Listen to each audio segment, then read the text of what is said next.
I see you standing by your shadows. You got a blaze in mind. How many miles do you think you've driven looking for her? Oh, I don't know. 1,000 or so, probably. You got a world to find.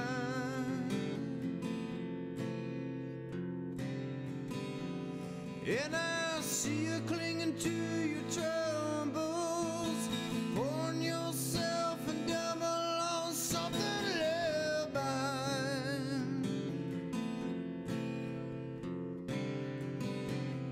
In this world, it does not shake you. Your happiness does not wake you. I really used to think that I would pray for a miracle for Ashley. I would pray for God to heal her. I would pray and pray and pray and pray so hard. And then finally, one day I just said, why don't you just take her? So I don't have to think about all the awful things that might be happening to her. I would be sad. I wouldn't like it. But I would know she was safe. That's what I believe anyway, that she would be with God. How long has she been missing? For about 3 years. 3 years? Yeah. As long as they can use them and they can make money off them, they're not going to tell you because that's money for them. Right. Anything's got to be better than being lost here.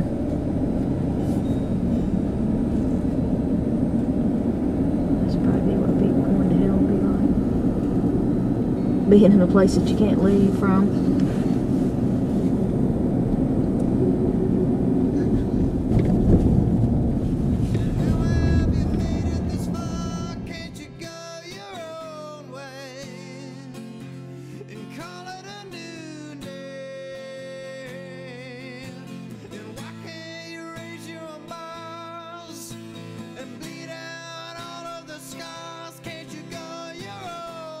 This happened on June 29th, 2001.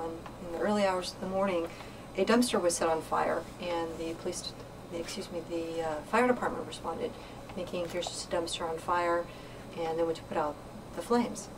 And upon sifting through the wreckage, they realized that there was a body just beyond recognition. It was just terrible. But she came to me in several different pieces. She dressed nice. She was very modern, so kind of. That's one thing we can build on, you know, because we're going to try to find her identity and be with her. And I said, the only way I can is if they strip her down to bone, and I can start from the bone out, because the way she looked right there, you couldn't get anything out from her skin. So much was just beyond recognition. It was just terrible. And it's kind of like a puzzle. So I kind of worked with a forensic anthropologist, and I worked with the coroner's office. And everybody was, and the markers that you see on her skull are tissue markers, and that helps me determine the thickness of her skin. So from that picture, I did 2 poses. And the first one is one where she was smiling, because these are her original teeth. And she had beautiful teeth. This is not somebody that came from a family that didn't have some money. They were straight. She had been through orthodontics.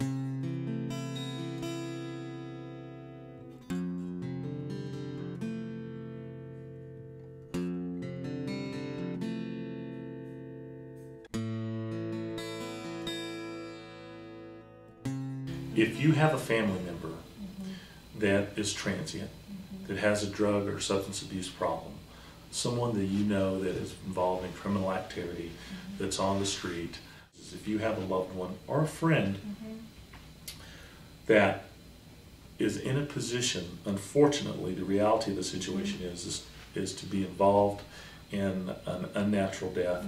I think what I've thought in the past would be great is if, for example, a family member could compile a list of the person's doctors that they've been to, a list of dentists that they've seen, try to determine if they have any specific tattoos, document this information, file this information away, have this information available in the, hopefully, the unlikely time that you may end up reporting this loved one missing, you will have all this information to provide that agency.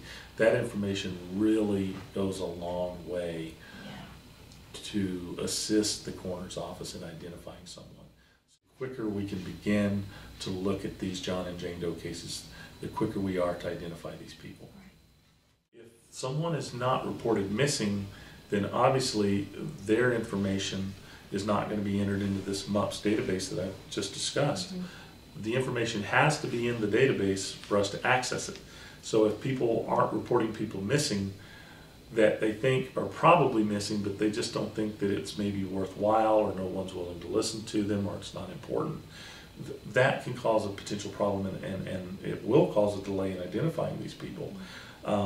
So that's very important. If to get back to your question, if we have a person that is a John or Jane Doe, and it happens to be that no missing persons report was filed, then it's extremely difficult.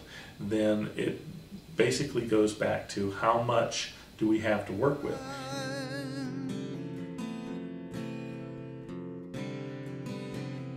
In this world, it does not shake you. Your happiness does not. I'll go to the edges of the earth to find out what the truth is. Well, I understand, but the problem is you might be able to get to the edge of the earth, but you got to remember you can't take everybody with you. I know. You can't forget Ashley. Never going to. Have you made it this far? Can't you go your own way and call it a new day? And why can't you raise your own bars and bleed out all of the scars? Can't you go your own way? Call it a new day.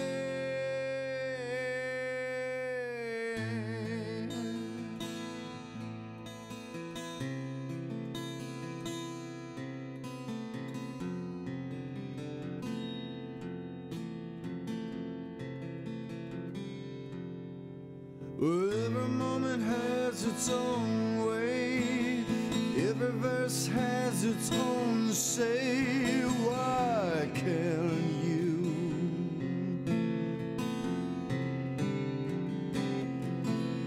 And can't you see once before?